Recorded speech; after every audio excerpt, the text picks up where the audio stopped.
All right, let me switch that over. There we go. Hello, everybody. Good afternoon, good morning, good evening, wherever you are. Thank you so much for joining us today. My name is Amanda Taylor, and we are excited to bring you the second part of our three-part series on social and emotional learning in the classroom, brought to you by EdTechTeam. So let me share this screen with you, and we can follow along. If you would like to get our resources for today, you can get the resources at the link below on the bottom of the screen, edtech.team/SEL part 2. It is case sensitive. And while we're kind of going through our introductions, if you could introduce yourself in the chat down below from the video, we would love to know who you are and where you're watching from and what you teach. So let me go to the next screen. So today is part 2, like I said, of our social and emotional learning series. We titled it Teaching the Tough Kid. We're going to start today by introducing our guests and then setting our norms, which are listed here. So we're going to jump right into introducing our guest. And I'm going to introduce myself really quick again. I'm going to put my camera here.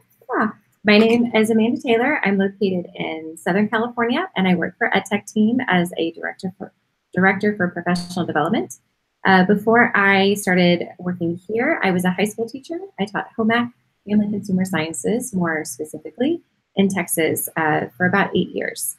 So I'm happy to be here and to be your host and your MC for this webinar. So the first person we are going to have introduce themselves is Cheyenne. Take it away, Cheyenne.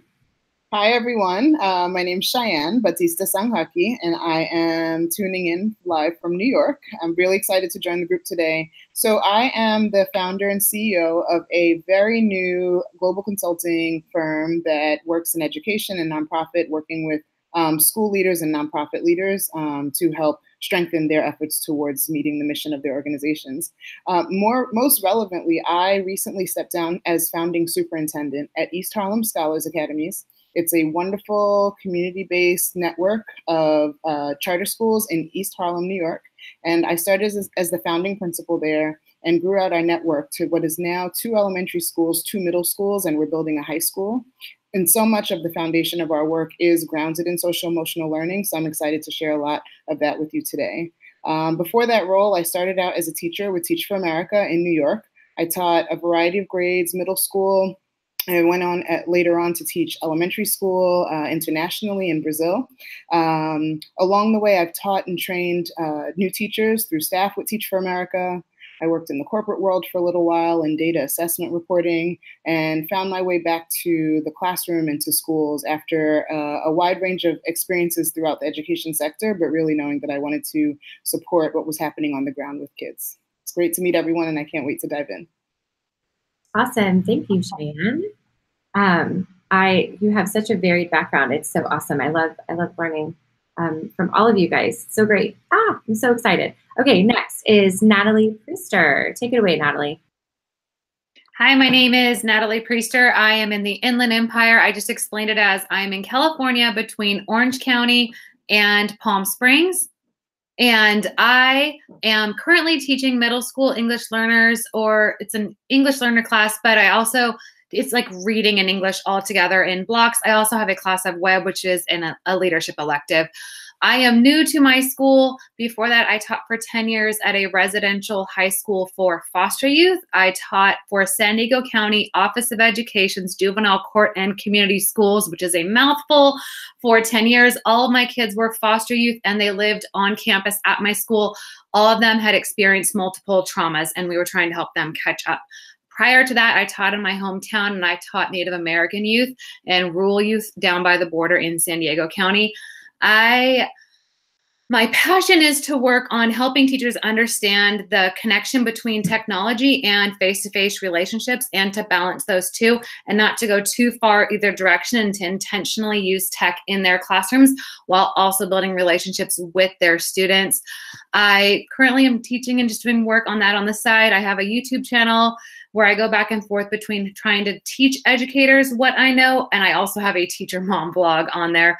I'm the most active on my Instagram account, and the name of all my stuff is Teachers versus Zombies, by the way. That's the whole project, and what I'm doing is to help people balance those two things so we don't have zombies in our classrooms staring at screens and doing unpleasant things like being mean to each other. What? Kids are never mean to each other. Never. Okay, so next we have, okay, we're gonna go in order of this screen at the bottom. So I know, Tanisha, you're next on the thing, but we're gonna do Robert first because he's next to Natalie. So Robert, go ahead and introduce yourself. Thanks, Amanda. Hi, everyone. I'm Robert A Deutz. I'm currently in Tahoe, California, but I'm working out of LA area. And yeah, I really appreciate how you led with your passion there, Natalie. That's exactly what I believe in as well. I believe in the value of connecting with students. I believe that learning should be fun and emotionally connective. And so 10 years ago, when we were having a good time in math class, out came a camera prior to the YouTube movement, and started to record the classes live in the classroom. And that has led to a YouTube channel that's taken on a life of its own called Yay Math. It's not sarcastic. You could actually say Yay Math with full-throated glory. And I dress up in costumes, and I try to make the fun meaningful and lively and emotionally connective and funny, spontaneous, authentic, and not perfect, just like all of us. And that's led to an amazing movement in which kids are actually excited to learn math. And there's a huge space in the market for that because people have a phobia with math. There's a stigma against it. And it's a huge honor to be leading the charge and really listening to what the students and parents are having to say about how we're actually turning this game around. So it's a big honor to be here. And we're nothing without the students. We're nothing without the communities we serve. And so I'm really looking forward to teaming up with this panel here that's also doing incredible work to do good and move the needle and help the people we serve. So thanks for having me. Thank you, Robert. I'm one of those people that are scared of math. So I love that you're doing this work and that you're into Got you. I know, I watch your videos. They're really great. And I want to see you in that chicken suit that you promised last time. The math and the chicken, it's coming. I'll put a link. Okay. All right. So we also have Tanisha Thomas. Tanisha, thank you so much for joining us. Please tell us a little bit about yourself and what you do. So I'm an instructional technologist. I have my own LLC. It's called FlutterTech LLC or fluttertech.org, where I am hoping to be in Cheyenne's shoes soon, hopefully, where I'm, as we said earlier, a free brain out there just working and providing growth and support to teachers as they, integrate technology into their classrooms. I'm in the Chicagoland area. I am working at River Forest School District. I am an instructional tech coach where I support the growth and for teachers as they integrate technology. I'm also there to support the students and everybody else in the building. I just started there this September, coming from Chicago. In CPS, I was a digital learning coordinator, and I did Chicago's first rollout of Chromebooks at Bogan High School. And that was kind of where I saw that there was just more to just trying to teach tech, that this was an opportunity for teachers and students to come together in the name of technology, because the kids were the experts and the teachers were the ones learning it. And so they got to kind of see things on a flip side of, not being the expert of the content and so forth. And I just thought it was a great opportunity for me to get in and support their growth and their acceptance of their students' abilities and sharing the learning space. And so part of that is building rapport. And so I'm here, experts. I'm kind of here. So.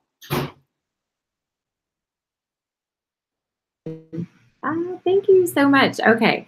All right. So let me make sure I've got this screen sharing Sorry, I've got lots of windows open. I just want to make sure that people can see this on the other screen. There we go. Okay. It wasn't showing for me. I was scared. I think we're good now.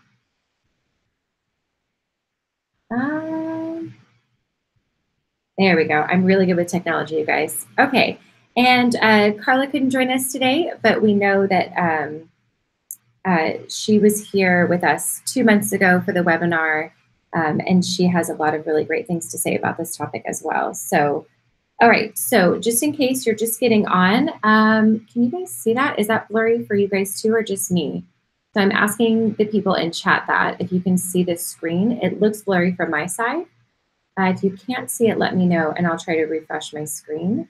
The resources are linked in the chat, just in case. Hopefully that's just me and not you guys. On the resources, on the slide deck that we shared, there is a form. It is blurry. Okay, no, good. It's not just me. Thank you for telling me that. I'm going to try to reset this to see if I can get it to show. You guys are awesome. You're on it. You're all telling me that it's blurry. So I'm going to, guys, give me just a second. I'm going to stop screen sharing. This is what I have for having more than one device.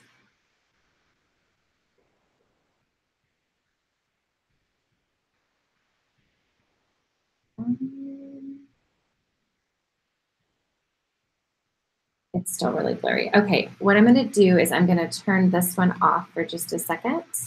And I'm just going to go to sharing my screen here so you guys can see the questions and what we're going to talk about next. So, all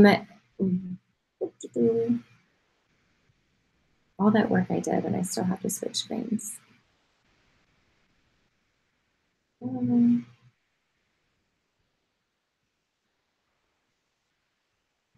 right. Hopefully you guys can see that now. Yes? Okay, good. I can see it on my screen. Okay, so Robert, if you could remind us again, what is social and emotional learning? Happily, yeah. That's the entire enterprise of why all of us are here is about social and emotional learning. That's what we all believe in with our hearts. That's why we are in education. I mean, it's evidenced by the fact that we all come from different backgrounds, teach different subjects, serve different communities, different age groups, different parts of the country, you know, and serve different parts of the world, right? Which is what Cheyenne's doing. So, but what at the heart of it, are the people that are taking part in that exchange. So that's the most important thing, especially to some of the newer teachers that might be listening to this, either now or in the future, whenever this is published. If you are passionate about your subject, that's wonderful. But remember first to have a passion about the people taking part in that learning, the emotional connection that we have with those children and with the adults for adult education is paramount. It's everything, right? And that's what we're going to be talking about a lot today. We're going to be talking about that with a very specific angle about those, quote, tough kids. So always keep in mind that social emotional learning is first prioritizing who we're talking about, not what we're talking about. You know, it's the people before the paper. I always have believed in that. Always put people before paper. And if you lead with that place in your heart and in your mind, then whatever you end up teaching is going to be successful. It's actually the best way to get through as a teacher, which is the ultimate secret, is that if you want to be successful as a science teacher or an English teacher or a math teacher, you first have to connect to the people taking part in that exchange. And then the science and the English and the math, it'll flow. Yes, I totally agree with you. I love that explanation of social and emotional learning and why it is such an important part of the classroom. So I think I fixed the screen, and hopefully you guys can see it now, and it's not blurry. Nope, it's still not working. Yay. Oh, there it goes. It's working now, I think. No, maybe. Okay, I don't see it on the YouTube channel. So I'm just going to continue to share my screen here. Yeah, it still looks blurry. I'm sorry, you guys. I don't mean to have technical difficulties. That makes it really hard. Okay, so our norms for the day, I'm just gonna go to sharing my screen. So you're gonna not see my face anymore, I apologize. But I think the screen is more important than my face for this particular moment. So we're gonna share that. Now I know you guys can see it. Okay, so what are the norms? The norms for positive discussion, yes, you guys can follow along with the link I gave you, that's correct. Setting the norms for this conversation is setting the foundation for positive discussion. When we talk about teaching students that don't fit the norm of our behavior expectation mold, we can get really negative really quickly. And I've been, especially in preparation for this topic, I've been interviewing a whole bunch of teachers about, tell me about, the tough behaviors that you see in class and what that means. And teachers go down a rabbit hole really quickly. And it really got me thinking about, what does this mean to work with this type of student? And instead of framing it as this negative thing, what does that look like? So some of the things that we're going to talk about today is language and mindset, and changing and starting to develop that paradigm shift, where we're not looking at them as broken kids with problems to be solved, but we're looking at them as a person, as a whole person that has had something happen to them that has changed the way that that they take care, the way that they manage the world is different than the other kids in the class, and they're still a human being, and we need to respect that about them. The other big thing that we're going to talk about is culture, relationship, and building versus discipline. And I'm not saying that you don't need to have discipline in your classroom, because that's part of classroom management. But what does that look like to build a culture where students can make mistakes but still grow, and you're not constantly taking things away from them when you know that they're not going to meet those expectations or whatever. And the biggest thing that I learned in researching this topic, and remember, I am not the expert here. It is definitely the people that are on this panel. They have more expertise. I won't blame them as experts. They can do that. That's not my job for them. Is understanding the topic is not about acquiring knowledge. It's about changing the way that you view the world. And that's going to be a big part of what we talk about. So again, I want to stop really quickly for any questions. It looks like you guys have all introduced yourselves. I love that you're interacting with us in the chat. Let's see, just really quickly before we move on. So our panel knows we have a 7th grade Spanish teacher and an instructional leader from Connecticut. We have Kara from Quincy, Massachusetts, who's a high school biology teacher. Angela, who's a tech integration and TV production teacher from Maryland. An instructional lead for special education in Palo Alto. Melody from Hesperia, 9th grade English and journalism. Marilyn McAllister, a 6th grade GATE teacher in Southern California. Tracy from Cincinnati, K-5 innovation instructional coach. Science teacher from New Jersey. 6th grade teacher from Florida.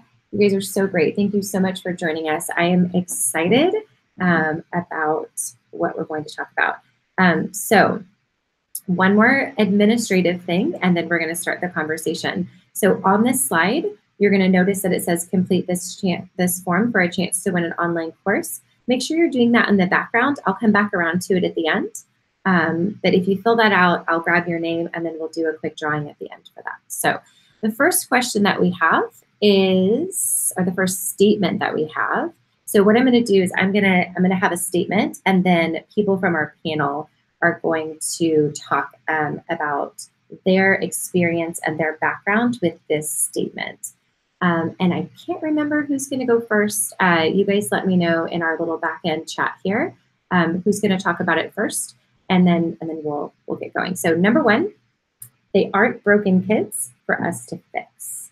So how are we going to... I can jump in, Amanda. All right. So Natalie's going to start with that one. Thank you. So I'm going to go in because I taught somewhere where every kid technically would be broken if you're going to use that definition.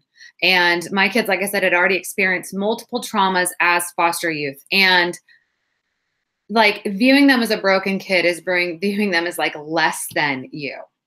And then they become like somebody's charity case. And I saw my kids get treated like charity and saw donations come into them and like, oh, you poor thing, oh, you poor thing, oh, you poor thing. And no, they were still like whole humans. They were just humans that had experienced trauma. And the fixing can't come from somebody else.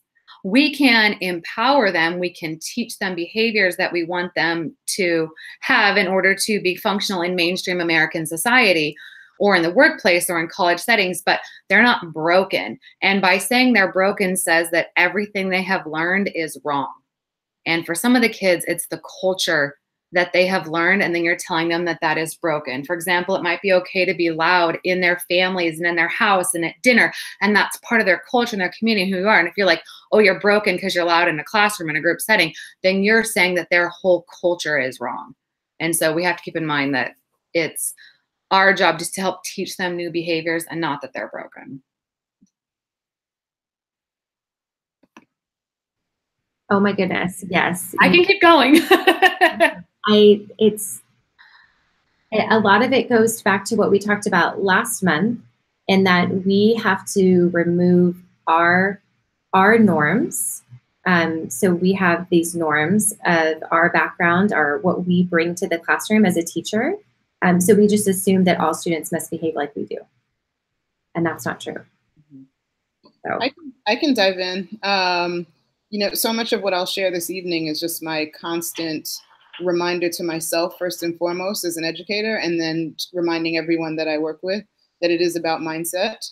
It starts just first and foremost with how we're going into any given situation. And to Natalie's very strong points, if you're going in with the mindset that students are something to be fixed, as opposed to seeing them as whole people with a wide range of needs. But also I like to think about, if you think about any excellent practitioner, no matter what the sector or what their job is, be it a doctor, a farmer, a mechanic, anyone who does great work, when a challenge surfaces in the work. So if it's a mechanic, for example, when the challenge surfaces with a car that they're tinkering around with, they don't stand there wondering what the heck is wrong with the car when the car doesn't start working. The mechanic consistently looks at his or herself, his or her strategies, and knows that if there's a strong belief that it's what the mechanic does that controls the outcome, as opposed to whatever's happening with the car, the doctor, the farmer doesn't stand there looking at the crops wondering what's wrong. The farmer knows that it's about the farmer strategies and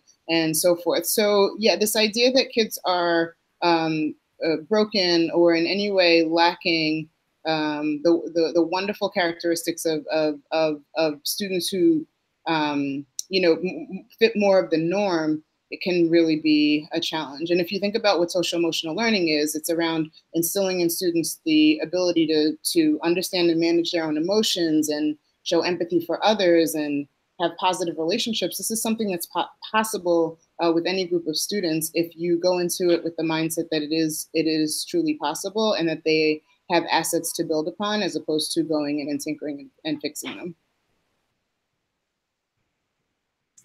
yes, I love your car analogy. You shared that with me the other day, and it's perfect. The mechanic would not give up on the car. They would just be like, "Oh, sorry, it's the car's fault." It's the approach and how they're attacking the situation that changes it. Tanisha, I don't mean to like throw you up there, but do you have anything to add? No, I think the ladies covered it very well. Okay, awesome. Okay, so in the chat, if you have any questions or comments or whatabouts, we'd love to hear what you have to say. So don't be shy about adding that in there. We're going to move on to the next one. This one I'm really excited about. Tell me about when your view shifted. When did your view shift? Because as we mentioned earlier, it's not about acquiring the knowledge about this topic. It's about changing the way that you view the world. So each one of us as educators has had a situation or an experience that has changed the way that we view this topic. Because I mean, maybe I'm wrong, raise your hand. Did any of you get training on how to deal with these types of behaviors or not problems, but you know what I mean, in your teacher training? I didn't, right? And maybe if you did, then I need to know where you got your teacher certification, because it was, here's your pedagogy, have fun, figure out classroom discipline and management along the way. So I feel like something had to have happened to cause that view to shift. So Tanisha, I'm sorry for leaving the camera on you. So if you want to tell us about how and when your view shifted, I would love to hear it. And I think, Robert, would you like to go first? I'm sorry, I just totally threw your name out there. Oh, there, we're good. Thank you. Yeah, I definitely enjoyed the car metaphor as well. That was great. It's totally true. It's totally true. And I think the most simple statements are the ones that bear the most truth, that you wouldn't throw the car away. You would look inside and see what you're doing, what you're bringing. I really like that. That affected me. I'm going to actually share the question and answer that got me the job as a teacher, because it has everything to do with the trouble kids. I was talking with the head of school. He was interviewing me, and he gave me one of those sample scenarios. Like, what if one of those kids or a couple kids are in the back of the room and they're acting out? You know, they're jittery and they're disrupting and they're, causing a fuss or throwing a wrench into your program. And I don't know, it came out of me. It was really natural what came out of me. But I found out later, after the fact, that this is what got me the job as a teacher. I said, well, I would assume the positive, and I would ask a question, something along the lines of, oh, you guys are wondering about how to do the problem that we're on? Is that what you're talking about right now? Even knowing full well that they're probably not, but just giving them this chance to step up, giving them an out from wherever they were going. Maybe they were just squirrely because it's after lunch or something like that. And so one of the main things that I wanted to just bring to the table with regards to this conversation, and I know that everyone here will completely agree and back this, is that, when we're talking about kids that are, quote, trouble kids or causing problems with our classroom or within our program, oftentimes they might be just in a moment and they're having just an off minute, and to not think of them as anything less than just doing something that is disturbing right now, and everything about them as a student, as a person, as a human being is totally fine. So when I said, you're just worried about, or you're just wondering how to do these problems, if you have a question, why don't you ask? And it gives them a chance to just take the high road and come straight out. And so that's what he quoted me, the head of school. He said, assume the positive. And that's really the shift to, if they're talking in class, there must be something negative going on. We can just flip a switch and then it turns into a positive exchange. And they can come right back and meet us where we want them to be. And then from there, if things don't work, that's what the rest of us are going to be talking about, but always assume the positive, right? And that's a view shift that really, really served me going in. So that's just something that I wanted to share at the outset. Robert, I like that, because the opposite of that is assuming the negative. And we would never, as teachers, want to say that we just automatically assume the worst of kids, right? That I don't know any teacher that would want to claim that as their flag. So I love that, assuming the positive, assuming positive intent, and we do that as professionals in the workplace. At least I hope we do. And so why wouldn't we carry that into our classroom? So does anybody else want to share what caused your view to shift, or have you always had that view set? Why are you passionate about this particular topic? Anything that you can add would be great.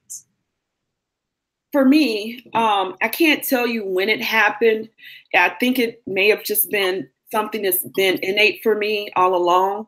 I know that once I started teaching, I just needed to know what drove my students, what were they passionate about. I think my cooperating teacher was very instrumental in the fact that she never gave me a basal. She said, you have to know the standards and you have to know your kids. And that kind of took me for a whirlwind because everybody else was getting basals. I think I'm giving my age by saying basals, but teacher books. And I was thinking of the plants in my garden. So it was the teacher books. You know, so my teaching experience came from me creating, and I couldn't create without knowing my students. And it was just like a natural gravitation to those kids that most teachers deemed as the bad kids or the kids that have so many issues or, oh my goodness. And it was just like, well, what's wrong with them? You know, and you go over and it's like, no, it's not what's wrong with them. It's what's wrong with you. You know, these are kids and our job is to help them grow and to support their learning. And here we are already putting these very low expectations on them in their lives by not engaging and not trying to figure out how we can support them and make them better people, not fixing them, but just offering them the time to learn about them, to be passionate in what we're claiming to do, and that's to love kids. I just felt that for me, it's just always been there. It wasn't anything that happened that all of a sudden it was a switch. It was just something I always felt like every kid deserves an opportunity and a chance. So. Thank you, Tanisha. I can share. For me, I would describe it probably less as a shift and more as a deepening of my understanding and fortifying my beliefs. I grew up with a sibling, and both of us just had really different experiences in school. And the best versions of ourselves manifested in very different ways at school. And I saw the ways in which teachers were and school administrators were just really poorly handling my siblings' experience. And what I knew was that we went home each day and he was just as incredible of a child as I was. And he would get to school and have a hard time showing that. And what seemed clear to me was this mindset piece again and how they were approaching his challenges. And truly great schools and truly great classrooms are set up to meet the needs of all types of students with all types of needs, whether they are trauma sensitive needs or whether they're learning disabilities. Great classrooms are set up for all students to succeed. And so for me, my view deepened. I felt a greater sense of responsibility when I was charged with the responsibility to build schools, because I knew this went from beyond my classroom to now, our network now serves over 1,000 kids. So I had to really look within myself and ask myself, what do I believe in? Where did I see success in my classroom? And how do you build a culture, an entire community of folks who really believe that all students can learn? And I really think fundamentally it starts with an organization's biggest picture. What's the mission? What are the guiding principles? What are the core values? And whether you work at schools right now or in districts where it's just the general mindset that we approach all students as from a strength-based perspective, or you don't, it's what you bring into your role at the biggest picture. And so we built schools where that just became our language at the outset. And we even in our core values, we built in one of our core values was reflection, and instilling in staff members and in students the capacity to step back at the end of the day and ask themselves, how did my day go? How could it be better? How could it, how can I take a step forward in the right direction? And then we started thinking about the culture, and culture, as Robert was really talking about, is like building authentic relationships. This goes beyond just knowing your child's name and a couple of things that they're into, but really building rich, meaningful relationships with all students, again, despite what challenges are manifesting in them, getting to know their families, their parents. So yeah, my view on these things deepened quite a bit because I felt an immense responsibility to instill this belief, not just in what used to be my own classroom, but now my schools, but also building the capacity in teachers to be able to do it. And I think it's a really important skill to walk into any classroom setting. And you know that moment when you get your student roster and you see the few names on the list that you've been warned of. It's when you've gotten to a point in your career where it doesn't matter what names are on that list. because you know that you can build a really successful and cultivating classroom that can meet the needs of all those kids, you've kind of arrived when you're at that point that it doesn't matter who's on the roster, because you can build a strong, social-emotionally healthy environment for your kids. So I'm up next, and I have gotten to a point where when I see some of those names, I'm grateful to have a few of them, because I'm like, maybe my class will be the place where it will click for that kid. Now, on my bad days, maybe some days I might not feel the same way when I'm heading home from work and I'm exhausted, but sometimes I feel grateful to have a chance to reach those kids that could just be pushed through our education system. So I hear all of you guys saying like, oh, I've always known this. Well, it feels like most of you have said that you had this shift early in your career before you even started teaching. And I think that if I zoom out and look at it, I've known that social emotional needs are important. I have a long experience working at a Girl Scout summer camp where that's all we're doing is building relationships with the kids. But then I went through that formal schooling, and I thought that the thing to do was like, you write the referrals, you call their parents, send them to the office, they get suspended. If they're bad, they get expelled. Like, I just thought that that's what you do because that's what everybody around me was doing. And I just thought that's what you're supposed to do. And no one told me otherwise. My shift actually happened when I went to work at the residential school and I went to work for court schools because my kids lived there. There is no expulsion. Like, no one gets kicked out. And once you reframe that into the way your entire school works and then down to your classroom where I'm not going to kick kids out, it completely has shifted the way that I work with kids.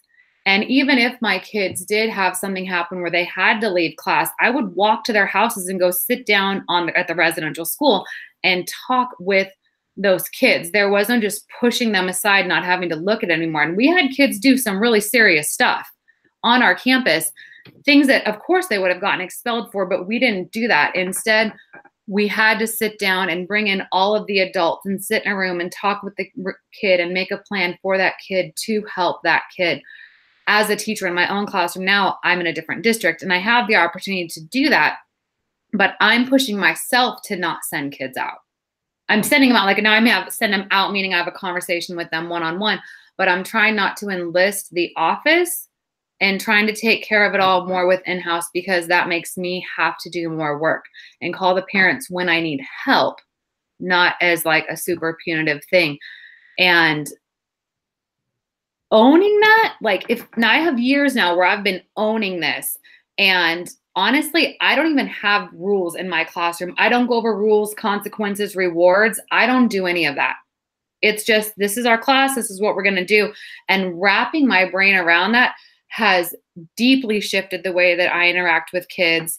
And it's something that I'm continuing to shift and learn. I read a lot, like way more probably than I should. And as I read, I keep deepening my understanding of that and bringing in strategies from other people in order to turn my classroom into this place where we're just learning. And we're learning behaviors and we're learning academics, and it's going to help the kids in the long run. Natalie? Yes? Okay, good. I was making sure. I didn't know if my mic was on. Like I said, I'm really rocking the technology today, you guys. So we had a question, and I know you will probably have something to say on this, and I'm sure others as well. We had a question on what are your thoughts on restorative practice, discipline, justice as part of social and emotional learning? And correct me if I'm wrong, but I'm pretty sure they go hand in hand. They don't separate. They are the same thing, more or less. Anybody else want to talk about this too, just so I can gauge how much to talk about it? Hands, anybody else? Okay. I have been through so say the question again. It was restorative practice, but what exactly was the question? It was, what are your thoughts on restorative practice / discipline justice as a part of social and emotional learning? Okay. I think that it is essential. I think the proactive end of it also, where you're having daily circles and checking in with your kids to build the community and build the relationships, is needed. I think if you take the restorative practice elephant of just having those problem-solving circles, that's one part, but it's not going to be as effective as if you are checking in with your kids every single day. Like, that's just one piece of it. And some people just do that one piece, because it fits in nicely with their school behavior program. And it's just something they can slide in as an intervention.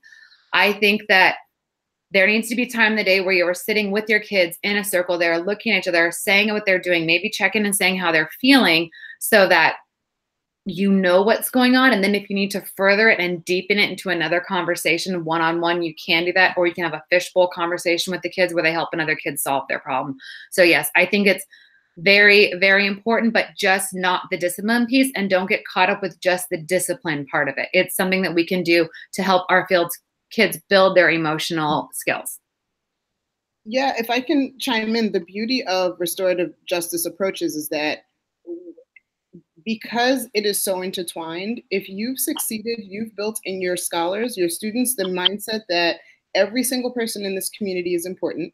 So therefore, when you've done an act that harms the community, you threw a chair, you cursed, you tossed a pen across the room, you bullied someone, you're doing harm to a community of people that collectively mean something to one another. So if you just focus on the discipline aspect of it, the students aren't making that connection. If you're just doing the circles, they're just seeing it as yet another activity in your classroom. If you're not making the connections between we do these circles because everyone in here matters, when you've taken a step that it violates the norms and the culture that we've created as a classroom, you're harming a community that means a lot, that hopefully means a lot to you, but also you mean a lot to it. And so it is when at its best, it really conveys to the students that it gets them to a place to second guess before the next time they intend to bully or they intend to harm or they intend to damage something in the classroom, because they really see themselves as an integral part of it. And you instill in them the capacity to apologize meaningfully, and to really restore. It's this idea of restoration. They restore what they have compromised, and they are a part of that restoration process, and over time feel less and less incentivized to damage the beautiful community that they're a part of. Cheyenne, while I've got you unmuted, will you tell me, because you used a couple words there, and I love the vocabulary that you use. And I want to start modeling it more. So instead of using the word student, you use the word scholar. You use the word compromise. Like, or do you have any others that you can share that you know, like, we don't use this word anymore. We use, like, the way you just used the word compromise. I love that, because it wasn't about something that they did wrong. They compromised behaviors, or I really like that. Yeah, thanks for that. You caught me. I slipped scholars in there. We agreed as a school when we first began that's how we would address our students. So all of our students are called scholars, and you have kindergartners, but also 8th graders walking around calling themselves scholars. So it does speak to what we were saying in the beginning, that your mindset is everything and your language is everything. And if you're talking about your kids as trouble, or if you're talking about a problem that needs to be fixed, even to be very honest, even the restorative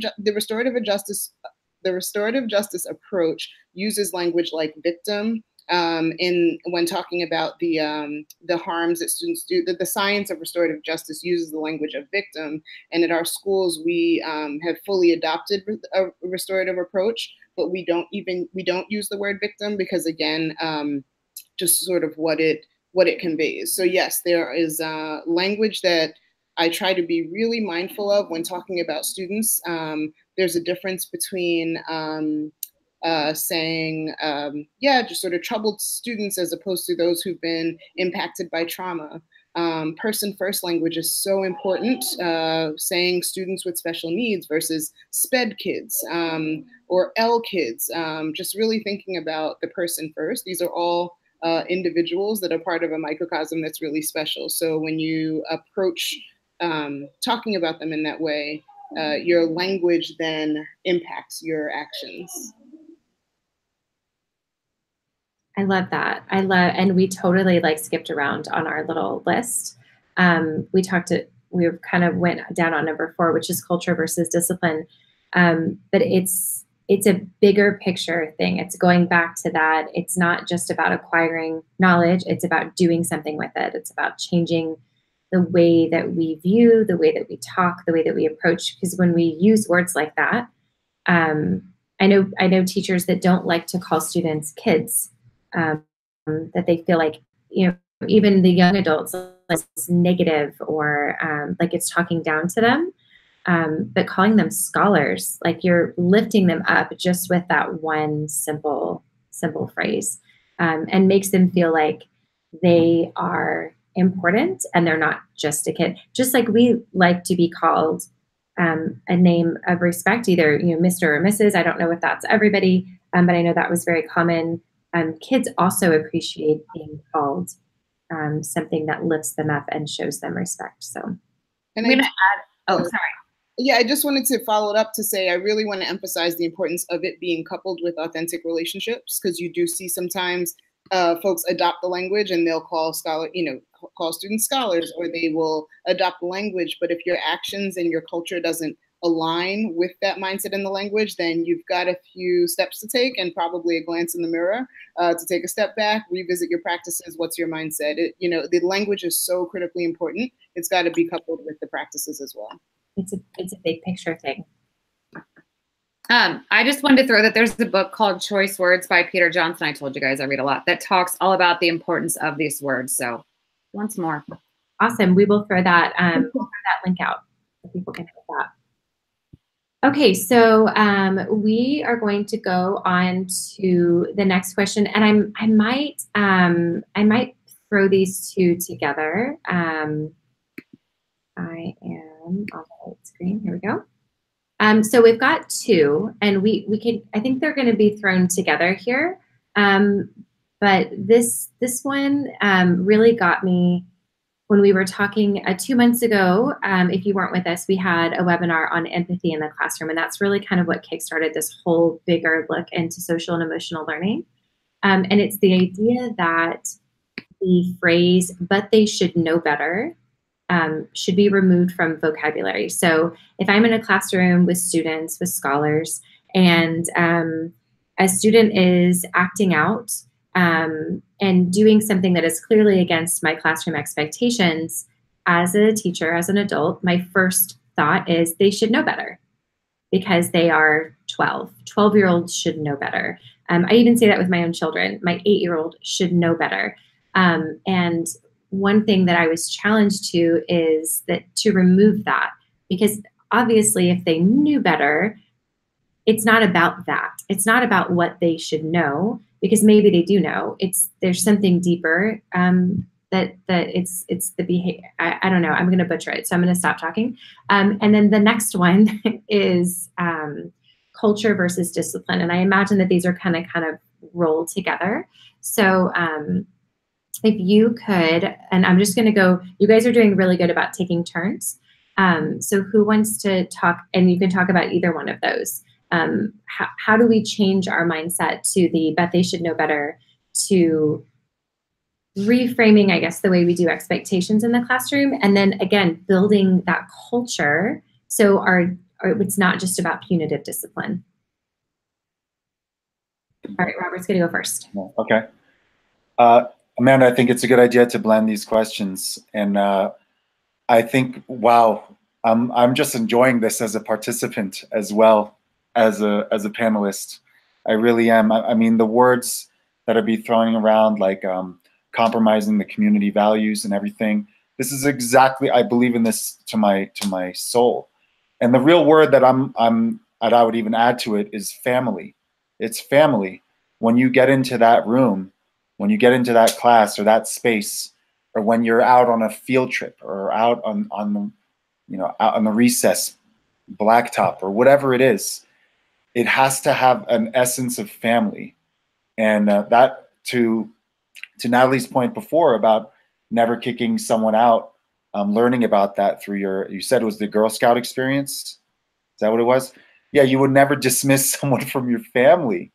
As much as you're visibly frustrated, as much as we try to teach them so much about how to remain integrated within the group, if we come at it from a mindset that this is our family, clearly it's a variation of family, but there is that element to it, then we're redefining the culture within that. And so everything that we do within that construct is sort of steeped in that mindset, So you could ask a question, towards a family member or someone in your class is like, if you're at the supermarket, for example, why don't you steal? Why don't you steal? Is it because it's against the rules? You know, if you're on the freeway, why don't you speed? Why shouldn't we? Is it because it's against the rules? It's not about that. It's about something that's a higher value. When you approach it from a higher value, you don't steal because it's ethically wrong. You don't speed because it puts people in danger, including ourselves. Then we're reframing this concept of right or wrong, good or bad, into higher values, a more timeless and intangible values, such as honoring our safety and honoring what's right as society members. And so I think that's how we approach it, and it's okay. It's okay to be frustrated, and it's okay to express that, but not from an us versus them mentality. I think at the bedrock of social emotional learning is that we are emotionally invested. We have boundaries. You know, we're able to be professional. We're able to articulate ourselves. We're able to be mindful of our triggers. These are all really important. But it's from a mindset that we're all in this together, that we're in the same space as basically family members. So that if anyone takes something from what I have to say today, I would lead with that, and you're gonna see results.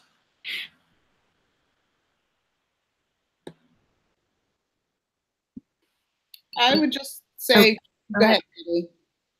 Go ahead. Oh, okay. I would just say, think about yourself as a learner. Think about when you learn to drive a car. Think about as you learn to teach. Think about the last time you've said something insensitive to someone, whether it was like unintentionally racially insensitive or like a societal faux pas, and someone was kind and warm and caring enough to share with you that there was another way to go about doing things or another way to go about thinking things. If they were great about it, they didn't make you feel horrible. They recognized you as an imperfect human, as are all of us, and they took their time with you to explain and show you a different way of being. Students of all needs deserve that same level of patience, dignity, care, empathy. And so I would just say, this idea that students should just know better. We're all learners in our own ways, and this is a topic that's so important to just about any classroom. It's difficult to find a classroom where there's not at least one or two students that have really significant needs, if not many more. So just think about yourself as a learner and what's the best ways in which you've learned skills that were particularly messy or challenging for you to take on. So for me, the big connection to this is I've worked with so many kids who don't know better.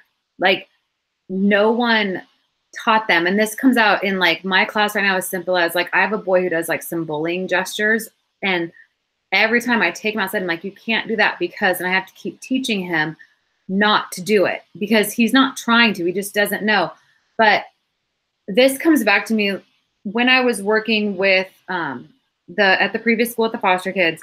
I have a boy that I built a deeper relationship with, and I was like his mentor. That happened a lot on our campus. Some of us, the kids, we just kind of grab the kids and link on and become like their supportive adult on campus.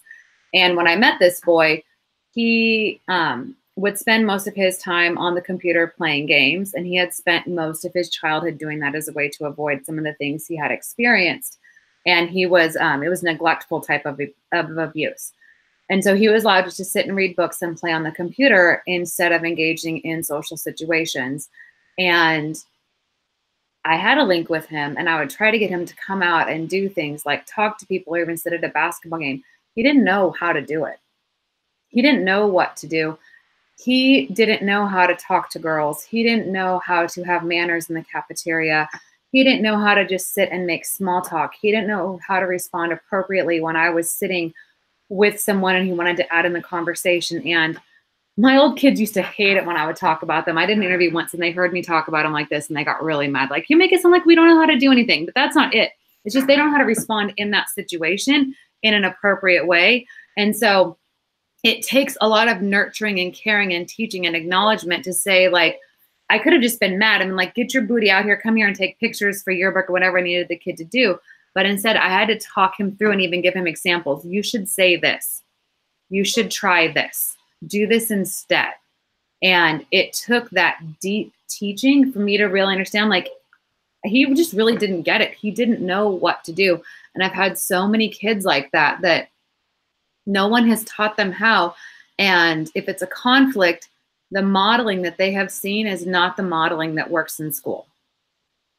And there's also level to it too, where if you look at trauma in the brain, it doesn't matter if they know what to do, because if you do something that triggers that animal part of their brain that's fight or flight, that's what you're going to get.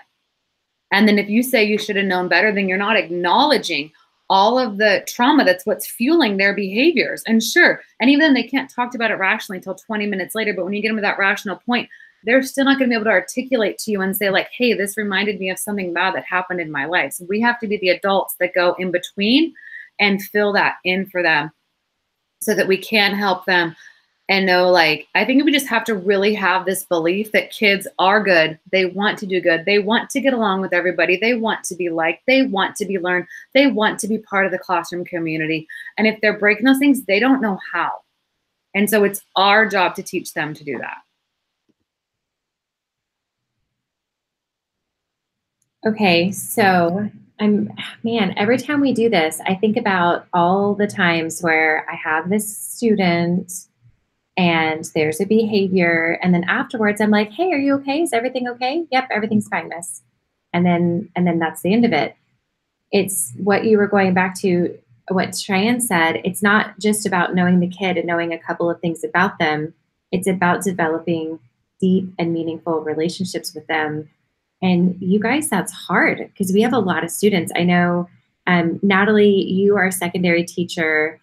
Robert, I know you taught secondary students. Tanisha, I'm almost positive that you are also a former middle school teacher, which means that you have more than just 30 kids. Mm-hmm. How do you do that with so many students? Do you just prioritize some students over the other? Like, what does that look like when you have 150 students?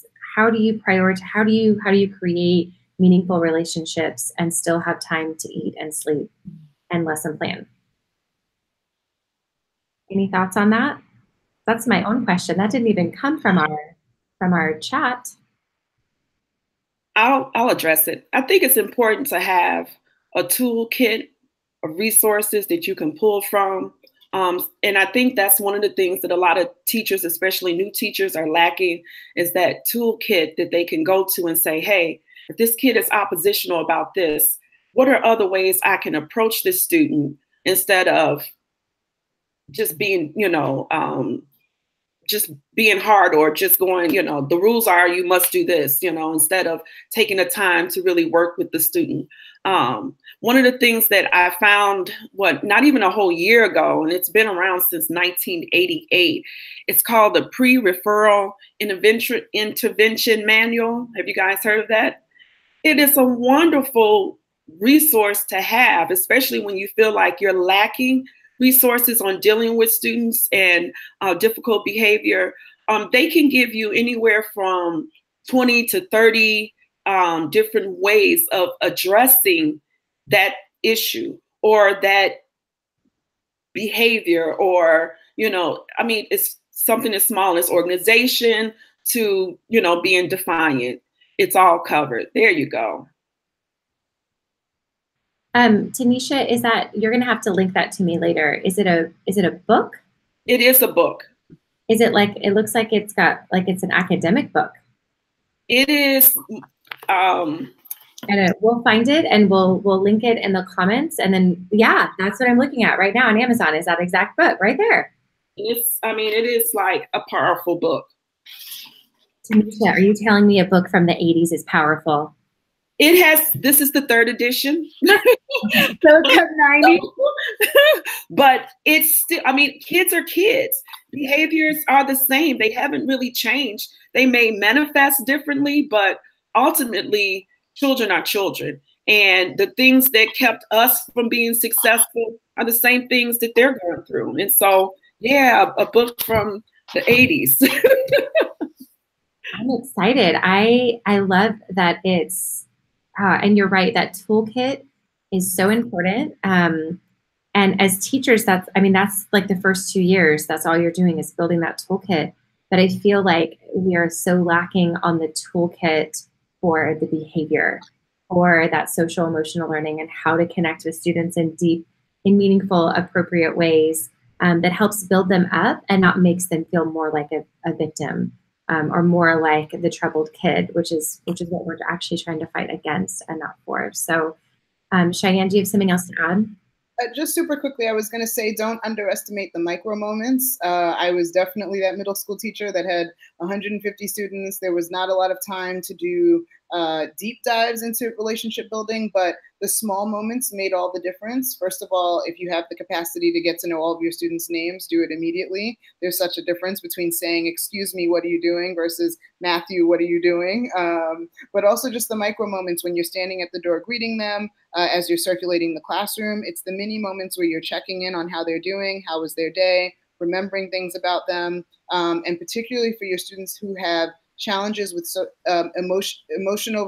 emotional regulation or emotional regulation, just giving them the small moments of encouragement and reminding them that you see them as people. There are a ton of strategies for sure. It can be really challenging for a teacher with that many students or a teacher with a classroom of 20. We have demanding roles and it can seem impossible to get through the whole checklist throughout the day. But micro moments are huge, and just being really deliberate. You can keep a running tracker of all of your students and track for yourself how often are you touching base individually with each of your students. It would be really interesting for you to see, are you making it through your entire list versus, to your point, Amanda, prioritizing a small few. And if you're prioritizing a small few, do it with intention, not by circumstance. And that in and of itself can make all the difference in your students seeing that you see them as individuals and not just as one conglomerate of people that you're trying to discipline.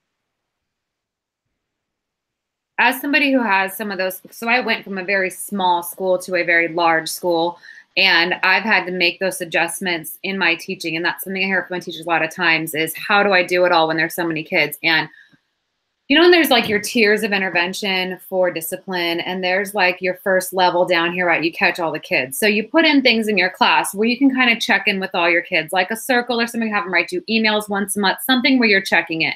And your kids who are going to need more support are going to show that to you by normally their behaviors that are not so pleasant in your classroom. They're going to show that they need more help, and then just spend a little bit more time on those kids, but zoom in on them and figure out, is this the kid that needs the deeper relationship? And am I even the best person?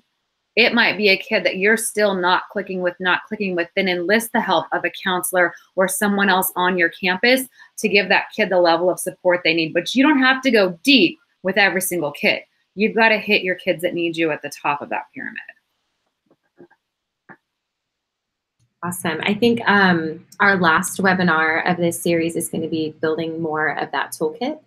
And what does that look like in some like, you know, hit some deep and some quick practical ways. So if you guys believe it or not, it's 5:07. We've been rocking this for an hour, and we need to make sure that we wrap it up to be mindful of the time of our presenters.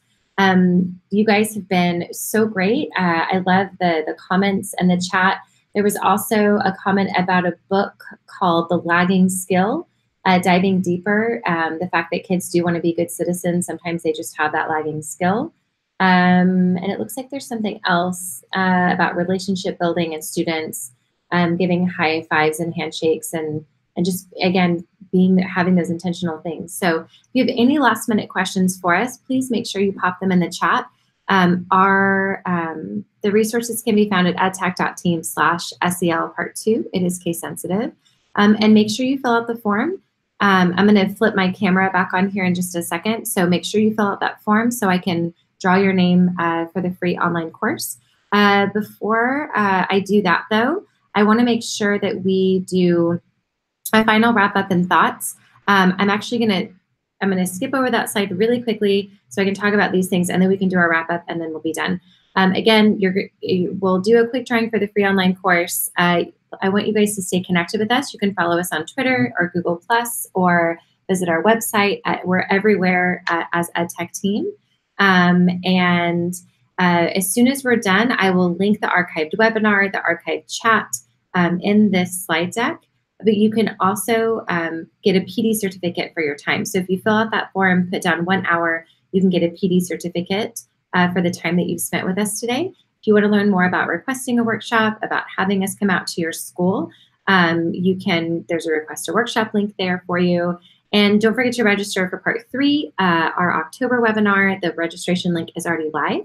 And I'll also email the link to you in the follow-up of this particular webinar follow-up email. And okay, so that's last, is picking the winner. What I want to do now is I want to do a wrap up and final thoughts for everybody. We're going to let Robert go first because he needs to jet here in just a couple minutes. So we'll let each person chat for just a minute or two, and then we'll wrap up for everybody. So Robert, you get to go first. Thank you, Amanda, and thank you, team, for having me on.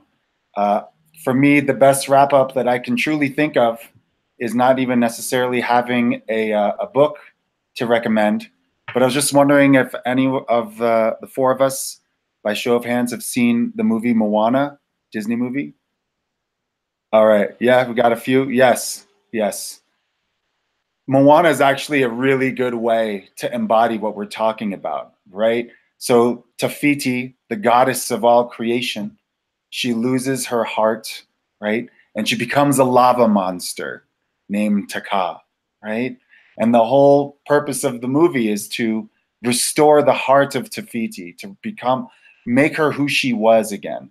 And the only way that Moana, the main character, was able to defeat this lava monster was to remind her that this is not who she really is. This is not who you are. You know who you are. And that completely just the fire went down. And even though she was still in monster form, she became vulnerable. And I saw that. I saw that with my own eyes. I saw my principal saying that to a student who was caught acting out, not caught, but just brought in repeatedly. And he said to this boy, "This is not who you are." And the kids started crying, and they hugged, and it was a really vulnerable moment. And that's another thing that I would really recommend is just tap into that vulnerability, tap into that. I mean, talk about authentic student connections that we've been discussing. Remind them who they are, who you see them as, and we're going to succeed. We're going to succeed, and everyone has the heart that they can restore into, and resume, their mode of creation. So thank you for allowing me to sing. So check it out. If you haven't seen Moana, highly recommend. Life-changing. So great. Thank you, Robert, so much for being on with us today. I love your stories and your viewpoint and your expertise. It's been great. And yes, if you haven't seen Moana, you need to. The lava monster is also named Mom when my kids can't find their shoes and it's time for us to leave. It's amazing how quickly that lava monster can come out. But if it can come out in us, in full-fledged, full-functioning adults, then of course it's going to be able to come out into our students. So I'm watching to see who unmutes their mic first. Who wants to talk next? Cheyenne, when?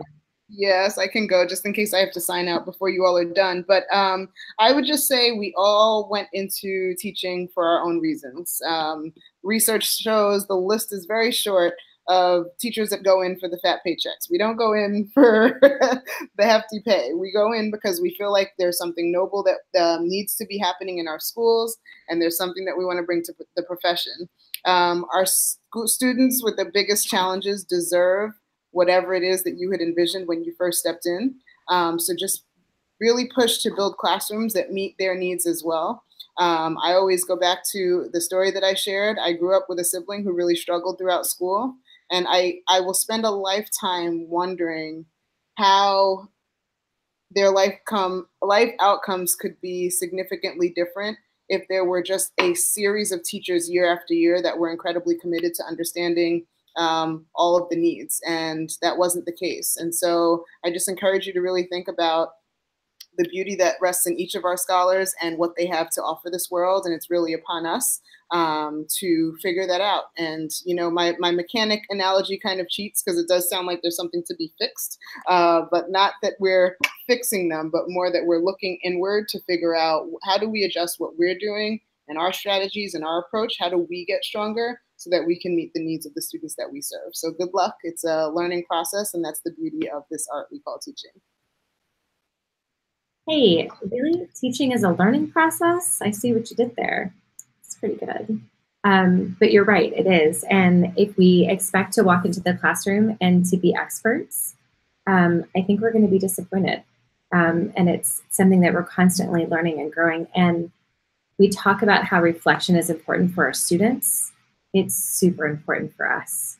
And I hope that going through these webinars and listening to other people talk, that it helps embody our listeners and us to be more reflective and to think about what can I do better? How can I improve? Like what's next for me as an educator? So that's been a big journey of mine personally. All right, Tanisha, you were fighting for mic off, so we're gonna let you go next. All right. So first, I want to say thanks, Amanda and EdTechTeam, for putting this webinar together. It's so needed. Robert and Natalie, it was a pleasure to meet you both. Cheyenne and Amanda, it was great to work with you both again. I'm simply going to end with this. Teach like you're teaching your grandchildren. Teach with love and compassion. That's all. That's perfect. I love that. Teach like you're teaching your grandchildren. Man, and you're right. I am fortunate enough that I have children. I even say that wrong. I have children, and I am fortunate to see my parents, grandparents, my children. They are so much nicer. And my daughter will say something, and she'll be like, "Mimi was not like that." I'm like, "You don't know, child. She was not your mother." Right. That's my mother. I know how she was. Yes. You need to teach like they're your grandchildren. I'm getting that printed on a shirt. So, okay, Natalie. I'm off. Mic off. Well, that's really hard to follow up. But okay, so here's mine. Nice meeting you guys too, and good to see you again. Everybody who is watching, you are already amazing teachers or educators, because you are giving up your own time right now to sit here and get ideas about ways to connect with your kids. So my gut is that you probably already know some of the things to do to connect with kids, and you understand how to support social emotional learning. Just do it. Like, quit waiting for someone to give you permission. Don't read until you read a book or a program or something that comes in from the school. Like, no, just do it. Like, make it intentional. Connect with your kids, and that's what it's all about. And I have one thing, I was trying frantically to find it on Instagram, the quote that's floating there. I know I like teacher Instagram, and the quote was a teacher had put on her sticky on her computer, and it said, hope I don't butcher it, it said, he's not giving me a hard time, he's having a hard time. And that's what I think is really important for us to remember in class. Like, no one's picking on us. The kid just doesn't know what to do right now, and they need us to help them in that exact moment. So do it. Thank you guys so much for being here. I am so honored and blessed to have this amazing global community of educators that's willing to give up an hour-ish and a half, more than that maybe, on a random Monday to come talk about some really hard topics, and I appreciate you guys being here. You're so gracious with me and my squirreliness. So I have the last little part of this, and our audience, you guys have been amazing. I love the comments. You guys stayed for the whole thing. Like, our number was consistent. We've had 14 to 15 people watching this full time, which I love. I've got our little list right here. So we're going to hit go, and we're going to see who wins our free online course. Marilyn McAllister. All right, Marilyn, I'm going to add your name to the slide deck, and you'll receive an email from me here in a little bit about how to get started with that. Everybody, thank you so much. If I could give you a real hug, I would, but I can't. So it's going to be a virtual hug and a high five. Y'all are amazing. We hope to see you guys out. Make sure you're following them on all of their areas, their Twitters and their Instagrams. YouTubes. I know Robert has a YouTube, Natalie has a YouTube. So all of their socials, make sure you're following them because they are definitely teachers to follow and watch and to emulate. To our audience, thank you so much for being here and chatting with us today. We love you. Have a great night, everybody. Register for next month. We'll see you then.